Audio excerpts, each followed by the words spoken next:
Hello friends, आज का जो टॉपिक हम लेने वाले हैं वो किसी भी ऑर्गेनाइजेशन के ऑपरेशनल और उसके प्रोडक्शन फंक्शन में इफेक्टिवनेस के लिए है। किसी भी ऑर्गेनाइजेशन को फंक्शन करने के लिए बहुत सारे रिसोर्सेज की ज़रूरत पड़ती है and we all knows the resources are limited, scared है। दूसरी तरफ उन रिसोर्सेज का यदि एलोकेशन और असाइनमेंट सही तरह से नहीं होता है तो हम ऑप्टिमम रिजल्ट नहीं ले पाएंगे।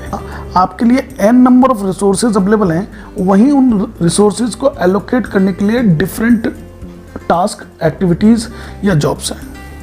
अब प्रॉब्लम यह आती है कि किस चीज़ को कहाँ पे एलोकेट किया जाए। Take an example, if an organisation have a 4 machine and 4 man, now which man is going to be assigned which machine is a critical point to be decided by the production management। अब इस problem को कैसे solve किया जाए, हम mathematically approach के through इस problem का सॉल्यूशन ढूंढने की कोशिश करेंगे। दोस्तों, जब एलोकेशन की बात हो या असाइनमेंट की बात हो, वहाँ लीनियर प्रोग्रामिंग से अच्छा रिजल्ट कोई और नहीं दे सकता। Linear programming it's a mathematical approach to solve out a given problem. आज हम लोग बात करने वाले हैं कि किस तरह से किसी भी ऑर्गेनाइजेशन के ऑपरेशन और प्रोडक्शन फंक्शन में जो रिसोर्सेज यूज हो रही हैं उनसे उन रिसोर्सेज से इफेक्टिवनेस जनरेट कर पाएँ। जब हम इफेक्टिवनेस की बात कर रहे होते हैं तो हम ये पता लगाने की कोशिश कर रहे होते हैं कि किसी भी एक्टिविटी की या किसी भी रिसोर्सेज की कॉस्ट कम से कम लगे, उसमें कम से कम टाइम लगे और उससे प्रॉफिट ज़्यादा से ज़्यादा जनरेट हो पाए। पर ऐसा कर पाना शायद मुश्किल है क्योंकि हर रिसोर्सेज को यूटिलाइज करने के n number of different alternatives आते हैं। अब कौन सा अल्टरनेटिव किस पे लगाया जाए, ये एक प्रॉब्लम है। इस प्रॉब्लम को सॉल्व करते हैं हम असाइनमेंट प्रॉब्लम से। हंगारियन मेथड एक ऐसा ही तरीका है, ये एक special type of linear programming method है जिसमें हम n नंबर ऑफ रिसोर्सेज को n नंबर ऑफ एक्टिविटीज़ पे असाइन करने की बात कर रहे होते हैं, एलोकेट करने की बात कर रहे होते हैं। आमतौर पर देखा जाए तो किसी भी ऑर्गेनाइजेशन में ये प्रॉब्लम जनरेट होती है कि किस मशीन पे किस वर्कर को काम करने के लिए दे जाए, means assignment of a machine to the man और assignment of a machine to a different job. May be take यदि हम बात करें कि किसी टीचर को कौन सा सब्जेक्ट देना है, ये असाइन करना भी एक अपने आप में प्रॉब्लमेटिक सिचुएशन है। हम चाहते हैं कि बेस्ट रिजल्ट ऑप्टेन हो पाए, बेस्ट से best. So means every resource shall be assigned to a best possible manner in order to get an effectiveness in terms of the cost, profit and the time। अब इसको कैसे achieve करेंगे, इसके लिए हम एक जनरल सिचुएशन लेते हैं और समझते हैं कि हम यदि कॉमन सेंस का यूज़ करके इस प्रॉब्लम से निकल पाते हैं और यदि हम साइंटिफिक तरीके का यूज़ करते हैं असाइनमेंट के लिए तो क्या सोल्यूशन होगा। यदि डिफरेंस आ रहा है तो बेस्ट कौन सा होगा, इसको हम एनालाइज करने की कोशिश करते हैं। तो एक छोटी सी सिचुएशन है कि हमारे पास में 4 मशीन हैं, M1, M2, M3, M4 और 4 वर्कर हैं, W1, W2, W3, W4। अब हमें एक टास्क कंप्लीट करना है। यहाँ पे हर वर्कर का टाइम बता रखा है कि उस टास्क को कंप्लीट करने में उसे कितना टाइम लगेगा। The worker can use any of the machine, चारों वर्कर में से कोई भी मशीन यूज कर सकता है। यहाँ पे आपको टाइम दे रखा है।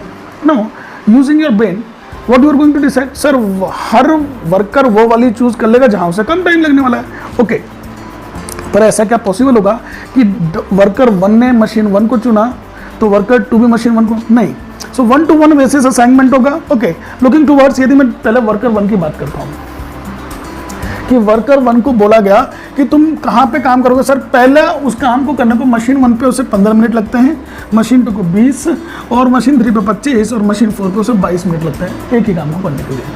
नाउ सर, कौन सा वाला मतलब यूज़ करें? सर, सबसे कम जहाँ लग रहा है वहाँ साइन कर दो। ओके, इन दैट केस सबसे कम टाइम लग रहा है 15 मिनट, तो W1 वर्कर 1 को मशीन 1 पे हमने दे दिया क्योंकि उसे 15 मिनट लगते हैं। Okay, good. अब ये मशीन 1 इन तीनों को नहीं दी जा सकती क्योंकि किसको दे दी हमने? वर्कर 1 को दे दिए। Okay, moving towards, sir worker 2 की हम बात करते हैं। अब मशीन 1 तो नहीं जा सकती, उसके पास में मशीन 2, 3 और 4 तीन ही ऑप्शन है। इन तीनों में सबसे कम कहाँ दिख रहा है उसका? सर 15। इसको हमें क्या दे देना चाहिए? 15 दे देना चाहिए। ठीक है, क्योंकि सबसे कम कहाँ है? 15 मिनट लग रहा है इसको। मूविंग टूवर्ड्स W3 वर्कर 3, अब उसके पास में केवल दो ही ऑप्शन है, 25 और 30। तो सबसे कम क्या दिख रहा है? 25, हमने असाइन क्या कर दिया? 25। वर्कर 4 के पास में क्या है? ऑप्शन 16, क्योंकि एक ही रह गया है उसके पास में। ना द क्वेश्चन कम, यार वर्कर 4 बोलता है मेरे पास में तो तुमने ऑप्शन ही नहीं दिया, मैं चूज किसे कर सकता था? 14 को चूज कर सकता था, पर मुझे मजबूरी में किसे चूज करना पड़ रहा है? 16 मिनट वाले को। मैं 2 मिनट की कॉस्ट में क्यों बियर करूं? सिमिलरली वर्कर 3 भी बोलता है सर मेरे पास तो ऑप्शन था कि मैं 10 मिनट में उस काम को कंप्लीट कर दूं यदि मशीन 1 मेरे को दे दी जाए तो, पर आपने मुझे मजबूरी में कहाँ डाल दिया? 25 पे। मेरी इंडिविजुअल कैपेसिटी क्या है इस पे अच्छी परफॉर्म करने की है, पर आपने मुझे एलोकेट कौन सा कर दिया है? ये वाला। मुझे 15 मिनट ज़्यादा लग रहे हैं काम करने में। यदि मैंने एक सिंपल तरीके से निकाला तो उस काम करने को, चारों मशीन को यदि मुझे एंगेज करना है और चारों वर्कर को एंगेज करना है, तो टोटल टाइम यदि इस हिसाब से लगाया जाए जो हमने सोचा है, तो क्या रहा होगा? 15 + 15 + 25 + 16, 30, 55 और ये आपका हो गया 71 मिनट आपको लगेंगे उस टास्क को कंप्लीट करने में, यदि वर्कर 1, 2, 3, 4 चारों मशीन पे काम कर रहे हैं तो। प्रॉब्लम सिंपल सी है, हम ये पता लगाना चाह रहे हैं, इस प्रॉब्लम के थ्रू हम ये पता लगाने की कोशिश करेंगे कि कौन से वर्कर को कौन सी मशीन एलोकेट की जाए। ठीक है, अब एलोकेशन की जब बात आ रही है तो मैं कोशिश करूंगा कि हर वो वर्कर जो कम से कम समय में मशीन से आउटपुट ले ले उसको वो वाली मशीन दे देनी चाहिए। पर क्या सिलेक्शन के लिए सबको इक्वल अपॉर्चुनिटी मिलनी चाहिए कि नहीं मिलनी चाहिए? जहां वर्कर 1 को 4 में से चूज करने के लिए आपने बोला था, वर्कर 2 के पास में केवल 3 ऑप्शन थे, 3 के पास में 2 और 4 के पास में कोई ऑप्शन ही नहीं था। आप खुद देखेंगे ये वर्कर 4 सबसे अच्छा परफॉर्म कहां कर सकता था? यदि उसे मशीन M3 दी जाती, पर उसे दी कौन सी गई है? मशीन 4। सिमिलरली वर्कर 3 को यदि मशीन आपने दी कौन सी है? M3, वो अच्छा परफॉर्म कर सकता था M1 में। Now here comes a dispute, क्योंकि इनका इंडिविजुअल परफॉर्मेंस क्या हो रहा है? हैम्पर हो रहा है। ये इंडिविजुअल परफॉर्मेंस जब हैम्पर होगा तो उस केस में आपका overall objective of any organisation is going to be distracted. Third, WT की बात करें, अब वो बोलता है ठीक है मेरे को तो कोई फर्क नहीं पड़ता, मेरे को तो बेस्ट पॉसिबल जो देना था वो मिल गया, मैं 15 पे दे सकता था, मुझे वही मिली है। सिमिलरली आपने M1 M2, तो यार देखो डिस्प्यूट किस किस के बीच में आ रहा है? W1 और W3 के बीच में आ जाएगा। WT को तो आप क्या देने वाले हो? 15। नाउ इनमें से किसको क्या असाइन किया जाए? That's come a problem.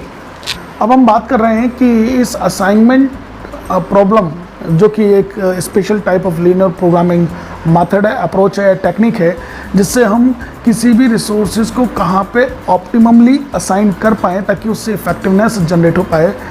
इस अप्रोच को समझने के लिए हम सबसे पहले ये देखते हैं कि how it going to be workout. तो few things which I am going to clear before I start assignment problem, कि इस अप्रोच को जिस डिफाइंड वे में बताया जा रहा है उसी तरह से करना है, क्योंकि इट्स अ मैथमेटिकल अप्रोच, इसमें आप बायस नहीं हो सकते। जिस तरह से आपको बताया गया है वैसे ही आपको करना पड़ेगा, तभी जाकर के आपको एंड रिजल्ट ऑप्टिमम मिल पाएगा, डिजायर्ड रिजल्ट जब भी मिल पाएगा। So the things which the step आपको जिस क्रोनोलॉजिकल ऑर्डर में बता रखे हैं उसी स्टेप्स करना है। ओके, आई स्टार्ट विद कि चालू कैसे करना है। तो जब भी आपको कोई भी प्रॉब्लम दे रखी है, the best way you are going to start, here is a diagram how we are going to follow. Started with, सबसे पहले हम चेक करेंगे, here in assignment problem we are conducting check का मतलब हम ये देखने वाले हैं क्या असाइनमेंट प्रॉब्लम आगे बढ़ सकती है या नहीं बढ़ सकती है। तो स्टार्ट करते टाइम पे हम सबसे पहले चेक आते ही चेक करेंगे बैलेंस है या नहीं है। What the meaning of balance हम देखेंगे, पर बैलेंस चेक करेंगे। अगला चेक मिनिमाइजेशन के लिए होगा। आपका ऑब्जेक्टिव कुछ भी हो, आप चाहे कॉस्ट से रिलेटेड बात कर रहे हो तो आपको मिनिमाइज करना है, यदि आप प्रॉफिट से रिलेटेड बात कर रहे हो तो उसे मैक्सिमाइज करना होता है। पर दिस मेथड सेज, इसका अप्रोच एक ही रहेगा, ये हमेशा सॉल्यूशन जो निकालेगा वो मिनिमाइज्ड अप्रोच से निकालेगा। तो यदि प्रॉब्लम मिनिमाइज्ड नेचर की नहीं है तो सबसे पहले आपको उसे मिनिमाइज्ड बनाना पड़ेगा। We are going to convert it into a minimised problem. तो सबसे पहले स्टार्ट करना है, ये चेक करना है whether it is a balance और not. If it is a balance you are going to check whether it is a minimized. यदि मिनिमाइज नेचर की है तो कोई बात नहीं, फिर तो हम आगे बढ़ जाएंगे। यदि मिनिमाइज नेचर की नहीं है तो सबसे पहले हम उसे मिनिमाइज्ड बनाएंगे। ये स्टेप हम देखेंगे। यदि ये मिनिमाइज है तो पहला स्टेप होगा, आप उस पर रो मिनिमा करने वाले हो। What the meaning of row minima हम देखेंगे। रो मिनिमा करोगे, पहले रो मिनिमा होगा, फिर आपका कॉलम मिनिमा होगा। कॉलम मिनिमा के बाद में you are going to make a lines, draw line बनाने के बाद में फिर से आप चेक करोगे whether the lines are equal to the row और कॉलम इन अ मैट्रिक्स, यदि वो इक्वली असाइंड है या नहीं है। यदि है yes, if it is yes then you are going to get an optimum solution। यदि नहीं है तो you are going to make equal, आपको line is equal to row और column ये बनाना ही पड़ेगा, और उसके लिए हम प्रोसीजर बताएंगे किस तरह से प्रोसीजर होगा। तो this procedure, by opting this procedure you are again redraw the lines, और रीड्रॉ करने के बाद में फिर से आप उसी स्टेप पे आ जाओगे। You are making a drawing और लाइन, फिर lines are is equal to, ये प्रोसेस बार बार चलता रहेगा जब तक कि आपका ऑप्टिमम सॉल्यूशन ना आ जाए। थोड़ा सा कॉम्प्लिकेटेड लग रहा है कि how we are going to solve it, पर बहुत इंटरेस्टिंगली समझ में आने वाला है आपको। बस एक बार अप्रोच, यदि हम एक प्रॉब्लम कर लेंगे तो हमें समझ में आएगा how we are going to use this diagram. हमारे पास में एक प्रॉब्लम है, उस प्रॉब्लम का हम सॉल्यूशन ढूंढने की कोशिश करेंगे। Now I am just elaborating the problem. हमारे पास में 3 मशीन है, मशीन 1, 2 एंड 3। 3 वर्कर हैं, W1, W2, W3। तो मैं इसको चालू करता हूँ। सो एज यू रिमेंबर, जब हमने डायग्राम बनाया था तो डायग्राम में सबसे पहले स्टार्ट, आपके पास में ये मैट्रिक्स है। इस मैट्रिक्स को हमें सबसे पहले चेक करना है। पहला स्टेप था check for what, balance. First step is to check for balance, whether it is check for balance. Here, what the meaning of balance? Look, balance means when the resources, the number of resources and their use, जिस चीज पे आप उसे use करने वाले हो, are they balance, दोनों बराबर हैं।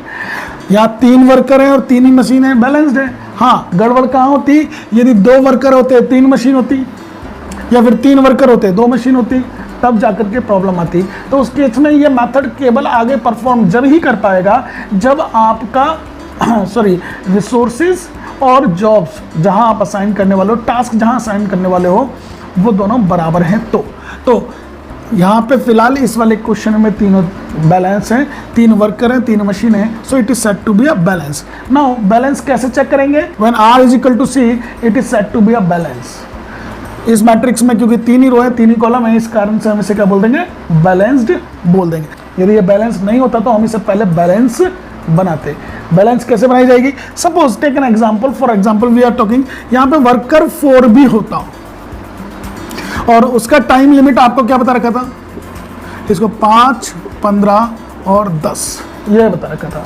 Now here we are having 4 workers and 3 machine. Now in this situation it is not balanced, ये बैलेंस नहीं है। सबसे पहले हम इसे बैलेंस बनाएंगे, और बैलेंस बनाने का तरीका क्या है? सर वर्कर 4 हैं, मशीन 3 है, क्या कम पड़ रहा है? मशीन। तो हम यहां पे एक मशीन इंट्रोड्यूस करेंगे, क्योंकि हम ये काल्पनिक मशीन इंट्रोड्यूस कर रहे हैं, इसलिए इसे हम बोलते हैं डमी मशीन। ये क्या होगा? डमी। यहां क्या लिखेंगे? डमी। ये कहीं पे भी इंट्रोड्यूस हो सकता है। सर यहाँ पे यदि 4 मशीन होती और वर्कर 3 होती तो यहाँ डमी आ जाता, क्योंकि यहाँ पे कमी है इसलिए हमने यहाँ किया। When we are talking dummy, तो इस डमी काम करने में कोई टाइम लगने वाला क्या नहीं, so 0, we are going to assign 0। This is a requirement of a method only, केवल मेथड की requirement, that's why we are doing this one. Otherwise there is no going to be impact, 0 डालने से कोई impact नहीं पड़ने वाला है। केवल मेथड बोलता है कि R is equal to C होना चाहिए, that's why we are making equal. तो हुआ क्या, अब देखते हैं। Worker 1, 2, 3, 4, machine 1, 2, 3, dummy. सर ये भी 4, ये भी 4। Now it is balance. ये क्या हो गया? बैलेंस हो गया है। So first thing which we go, कि अभी तो फिलहाल हम उसी प्रॉब्लम पे चलते हैं। प्रॉब्लम यही था कि हमारे पास में 3 वर्कर और 3 मशीन्स हैं। अब उनका असाइनमेंट कैसे होगा? सबसे पहले हमने चेक किया, sir are they are balance, yes matrix is balance because the row is equal to column. Next moving to the next step, whether, अब हमें देखना है क्या ये प्रॉब्लम मिनिमाइजेशन का है या मैक्सिमाइजेशन का। मेथड बोलता है कि भाई साहब मैं केवल मिनिमाइज मेथड से ही आगे सॉल्व कर पाऊंगा। यदि आपका प्रॉब्लम मिनिमाइजेशन का है तो हमें आगे बढ़ना है 3rd स्टेप पे। अदरवाइज यदि ये मिनिमाइजेशन का नहीं है तो उस केस में हमें इस मैट्रिक्स को मिनिमाइज फॉर्म में बनाना पड़ेगा। यदि ये मिनिमाइज नहीं है तो हमें इसे मिनिमाइज बनाना पड़ेगा। मेथड किसको चूज करता है? केवल मिनिमाइज को। नाउ हाउ टू गेट, अभी फिलहाल मिनिमाइज कैसे मालूम पड़ेगा सर? ऑब्जेक्टिव क्वेश्चन में नहीं लिखा रखा है कि आपको ये मिनिमाइज या मैक्सिमाइज, आपको खुद सोचना पड़ेगा। When we are talking about the cost, cost कम से कम होनी चाहिए। तो यदि यहाँ कॉस्ट दे रखी है तो इसका मतलब क्या है? इस मैट्रिक्स में यदि कॉस्ट दे रखी है तो वो मिनिमाइज नेचर की होगी। व्हेन टाइम, किसी भी चीज को टाइम कम से कम लगना चाहिए, ज्यादा से ज्यादा कम से कम, तो यदि टाइम दे रखा है तो ये क्या है? मिनिमाइज नेचर की। व्हेन आउटपुट की बात करते हैं तो आउटपुट का नेचर क्या होता है सर? ज्यादा से ज्यादा हो। तो यदि ये आउटपुट होता तो ये मैक्सिमाइज नेचर का होता।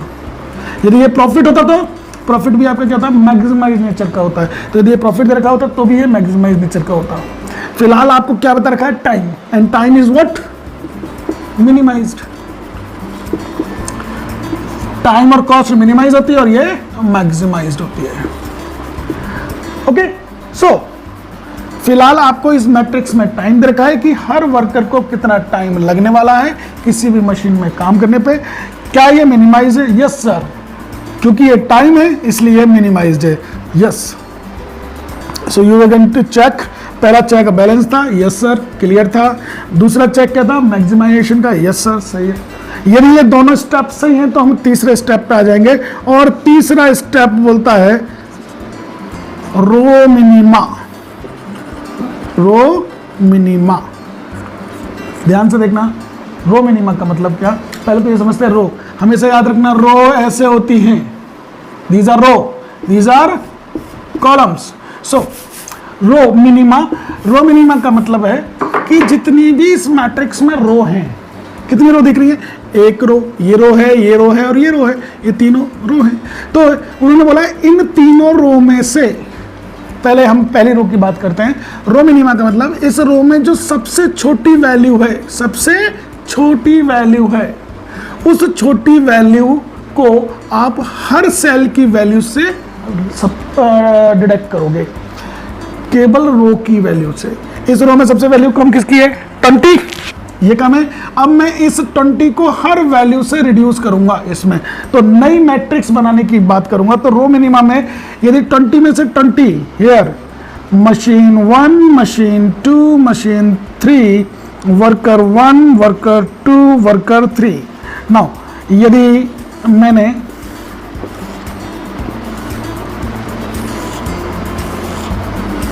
लुक 20 में से मिनिमम क्या है इसमें सर? 20 में से 20 गया तो 0, 25 में से 20 गया तो 5,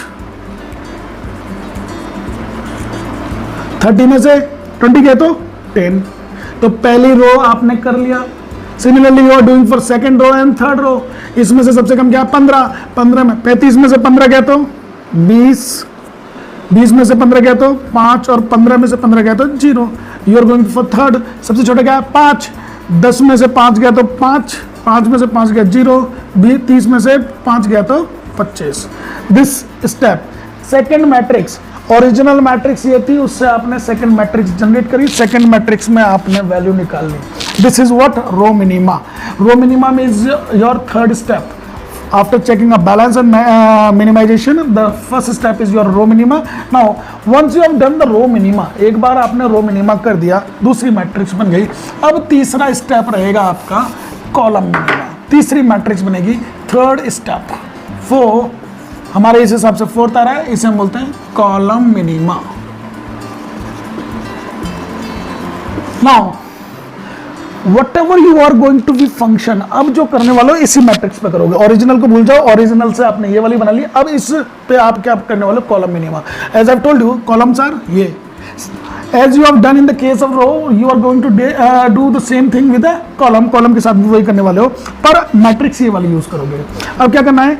जो कॉलम की सबसे छोटी वैल्यू है उसको हर वैल्यू से रिड्यूस करोगे। Okay, so first of all M1, M2, M3, worker 1, worker 2, worker 3. You are going to make a matrix. You can use a scale, और यदि परफेक्शन हाथ से आता है तो बहुत अच्छा है, अदरवाइज अब मैं इसे ओके देखा परफेक्शन नहीं आया ना मेरे, क्योंकि ये तो बल्ला लिखना ही भूल गया मैं। ओके M2 और थोड़ा सा ऊपर ले लेते हैं इसे M3, 3. So here, okay, using this column इसमें सबसे छोटी वैल्यू है 0. 0 को यदि मैं सबसे हटाता हूं तो ये वैल्यू क्या आएगी, 0 में से 0 गया 0, 20 में से 0 गया 0, 20 और 5 में से 0 गया तो 5.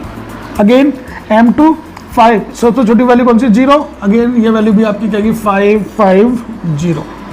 इसमें भी सबसे छोटी वैल्यू क्या है 0.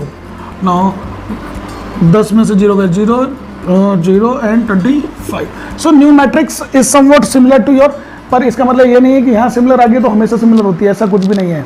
यहाँ क्योंकि सबसे छोटी वैल्यू आपकी 0 निकल के आ रही है, इस कारण से आपका कॉलम मिनिमा भी सेम निकल के आ गया. Once you have done the column minima means आपने अभी तक 4 स्टेप देख लिए. पहला स्टेप में आपने क्या देखा, बैलेंस देखा, whether the row are equal to columns. Next, maximization problem, sorry, minimization की problem, फिर row minima and then column minima. Now the next step, step number 5. इसमें हम you are going to draw a lines. Line are vertical और horizontal. आप horizontal and vertical line create करने वाले हो इस मैट्रिक्स पे. अब इन दोनों को भूल जाओ, नई मैट्रिक्स है, इस पे लाइन ड्रॉ करने वाले हो.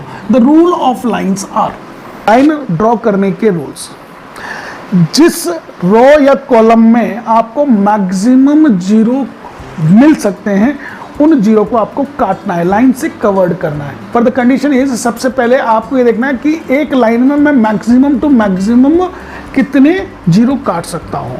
लाइन हमेशा वर्टिकल और हॉरिजेंटल होगी, दोनों में से कुछ भी हो सकती है. आपका टारगेट क्या रहेगा, जितने मैक्सिमम 0 एक लाइन में मैं काट सकता हूँ. आप डायगोनली नहीं चलेंगे, means in no condition you are going to like this. आपको या तो यूँ जाना है या यूँ जाना है, और आपको करना क्या है, सबसे ज़्यादा 0 जहाँ से कट जाए आपको वो लाइन पहले खींचनी है. फिलहाल यहाँ पे भी एक ही 0 है इस लाइन में, इसमें भी एक ही 0 और इसमें भी, तो आप कहीं से भी खींचो. आपने यदि ऐसे भी लाइन खींची, ये line number 1, you can give a 1, ये लाइन नंबर 2 और ये लाइन नंबर 3. आप ऐसे भी खींच सकते हो, आप ऐसे भी खींच सकते हो, वर्टिकल खींच सकते हो, हॉरिजॉन्टल, कोई फर्क नहीं पड़ रहा. बट द कंडीशन इज कि मैक्सिमम 0s कवर्ड होने चाहिए. फिलहाल आपका यहाँ पे तीनों 0 कवर्ड हो गए हैं. नाउ नेक्स्ट से, once you have draw a line, 6th point is going again a check. Check says क्या number of lines is equal to number of rows और column. सर अभी लाइन कितनी बनी है, 1 2 3. अच्छा, क्या लाइन ऐसे बन सकती थी, यस सर. तब भी ऐसे कितनी बनती, 1 2 3. अच्छा सर ऐसा बना सकता है, 1 ऐसे बनाइए और 2 ऐसे बना, हाँ बना सकते हो, कैसे भी बना सकते हो, वर्टिकल और हॉरिजॉन्टल कैसे भी बना सकते हो. बस कंडीशन वही कि आपको मैक्सिमम 0 एक लाइन से क्रॉस होने चाहिए. फिलहाल यहाँ पे तो अलग अलग 3 ही थे, इसलिए हमें 3 लाइन बनाना जरूरी था. अब चेक हमने किया, number of line is equal to number of row और column.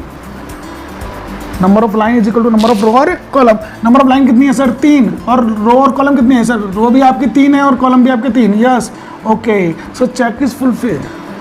Check is fulfil. Suppose ऐसा होता, सोचने के लिए, यहाँ पे 1 आ जाता तो ये लाइन नहीं खींचती, तो नंबर ऑफ लाइन कितनी होती, 2 ओनली, क्योंकि यहाँ पे तो आपका क्या है, 0 है ही नहीं है. जब 0 नहीं है तो ये कटेगी भी नहीं. तो यदि 2 line 2 is equal to 3, no, उस केस में हमारा मेथड कुछ और करता. वो हम अगले प्रॉब्लम में देखेंगे, when the number of lines are not equal to. फिलहाल हम एक सिंपल सा प्रॉब्लम देख रहे हैं. Yes, in this situation the lines are equal, so 3 is equal to 3. हो गया, ओके. 7th स्टेप सेज, इस मैट्रिक्स को वापस से बनाओ, ठीक है. M1 M2 M3 W1 W2 W3.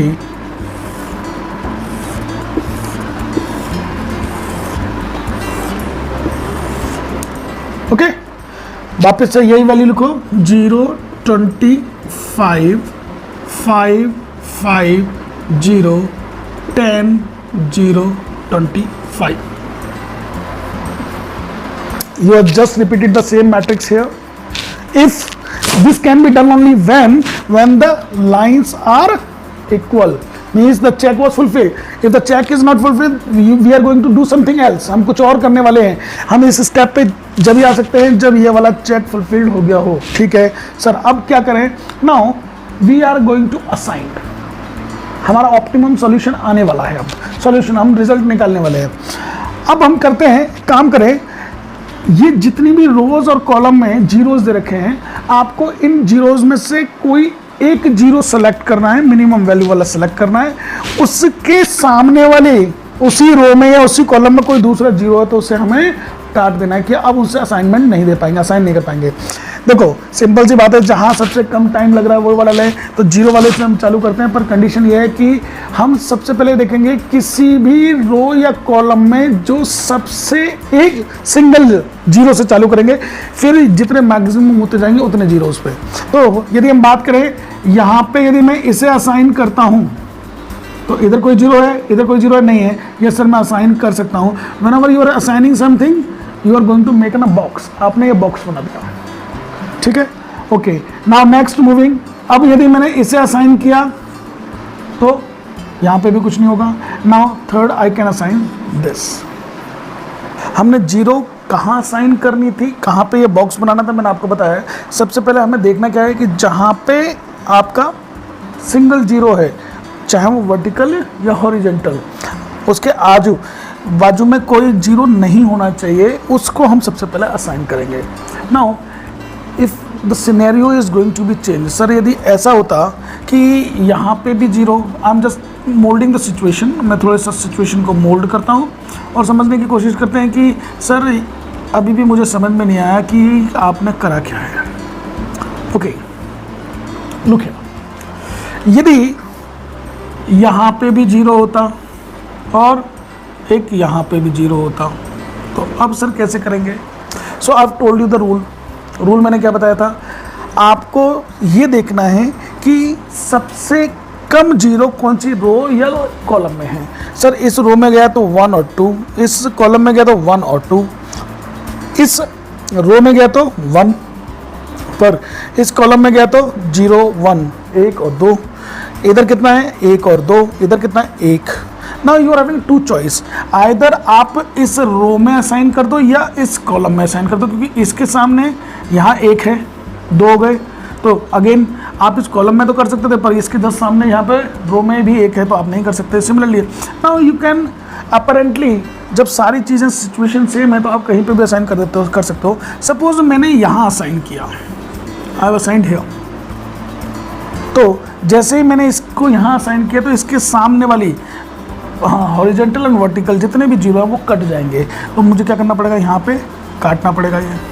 कि अब काटने का मतलब ये है कि मैं यहाँ पे वैल्यू इसको असाइन नहीं कर सकता, मिनिमम जीरो ही है, सबसे कम छोटा कौन सा था 0, 0 को मैंने 1 को असाइन कर दिया, तो इसके जस्ट सामने इधर और इधर कहीं पे भी मैं असाइन नहीं कर सकता।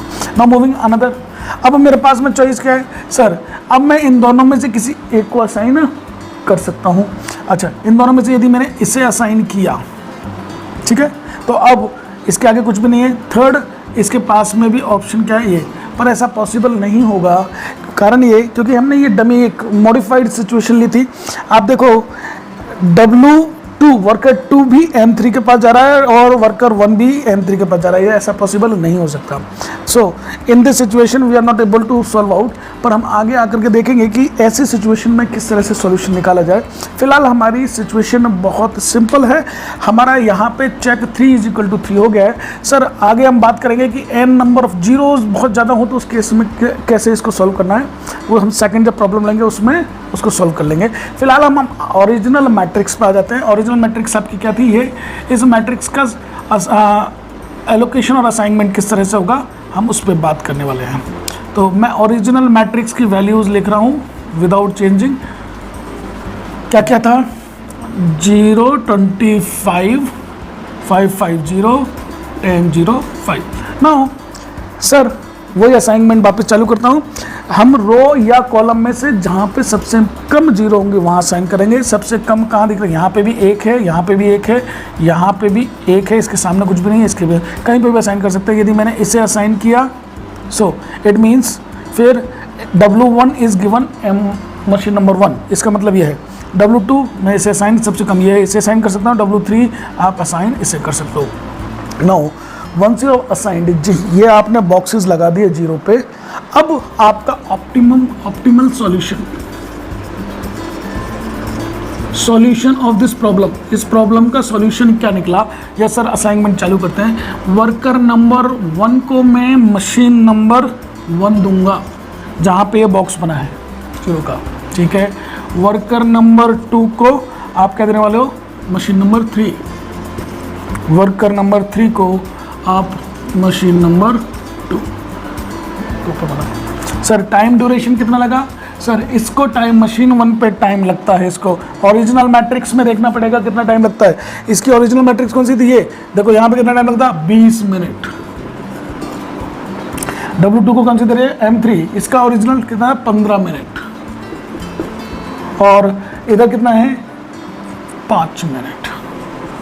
सो the total time taken to complete all the task by all the workers on all the machines shall be 40 minute। 40 minute में ये ऑप्टिममली क्या कर देंगे, जॉब को कंप्लीट कर देंगे if they assign on the basis of this method। in this problem a quite simple problem we have taken, जिसमें हमने देखा how the assignment of different resources to a different alternative has been done, किस तरह से किया। हमने अभी फ़िलहाल देखा था कि मिनिमाइज्ड प्रॉब्लम थी, उसको कैसे हमने सॉल्व किया, ज़्यादा कॉम्प्लिकेशंस नहीं आई, सिंपल प्रॉब्लम था, बैलेंस भी था। यदि बैलेंस नहीं है तो कैसे बैलेंस करेंगे, एक प्रॉब्लम उस पर लेंगे। यदि मैक्सिमाइज प्रॉब्लम है तो मिनिमाइज करके कैसे करेंगे, वो एक हम प्रॉब्लम लेने वाले हैं।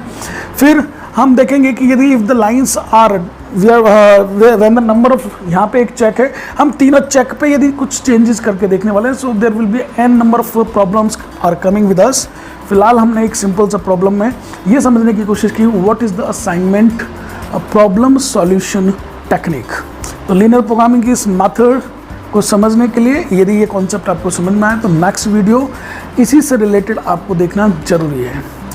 Stay tune with us. Thank you for watching.